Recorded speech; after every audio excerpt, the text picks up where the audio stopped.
On a picturesque farm in the Australian countryside, among the lush fields of canola crops, there were terrible realities today, with terrible questions. Beautiful family, just absolutely beautiful family. Just can't believe it. I honestly cannot believe it. I don't know why.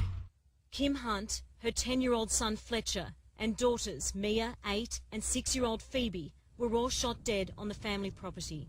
The 3 children were found inside the home, while Mrs. Hunt's body was found on a pathway outside. Husband and father Jeff was nowhere to be seen when a family friend made the discovery yesterday. And they had their lives ahead of them, and I can't personally. I can't get my head around that either, and it's I feel ill in the stomach. Then late this afternoon, police divers searching a dam on the Boree Creek property found the 44-year-old's body submerged in the murky water. His ute was parked nearby. A gun was also recovered. There's nothing to lend us to believe that there are any other victims or persons of interest. Life hadn't been easy for the Hunt family, who'd already endured their fair share of trauma. 41-year-old nurse Kim had recently returned to work, still recovering from a severe brain injury she suffered in a car accident back in 2012. Leaving a simple message on the staff room whiteboard, today her colleagues spoke of Kim's determination to get back on her feet and care for the community which cared for her. For being a mother, for being a fantastic nurse, for being a colleague, for being a friend, and for me, reminding me of what we need to do to patients. She fought very, very hard to come back to her family, and it was amazing. Her willpower must have been terrific. At St Joseph's Primary School, flags were at half-mast as fragile parents walked their little ones to class.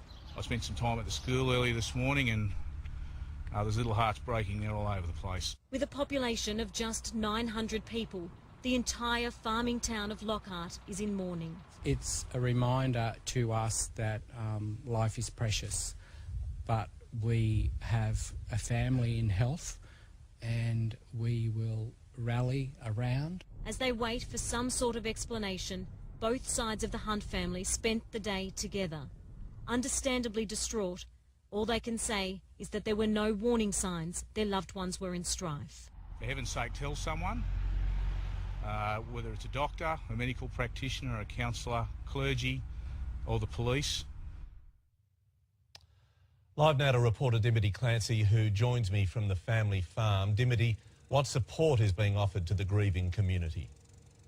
Well, Pete, dozens of social workers have now arrived in Lockhart. They will be on hand to provide counselling to anybody who needs it.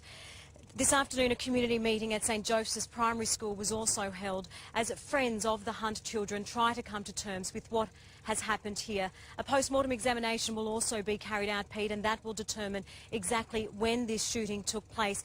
But the saddest part to all of this, Pete, is because of the way that this tragedy ended, those closest to the Hunt family may never get the answers that they need. Dimity, thank you. If you or anyone you know needs help, you can contact Lifeline on 13 11 14.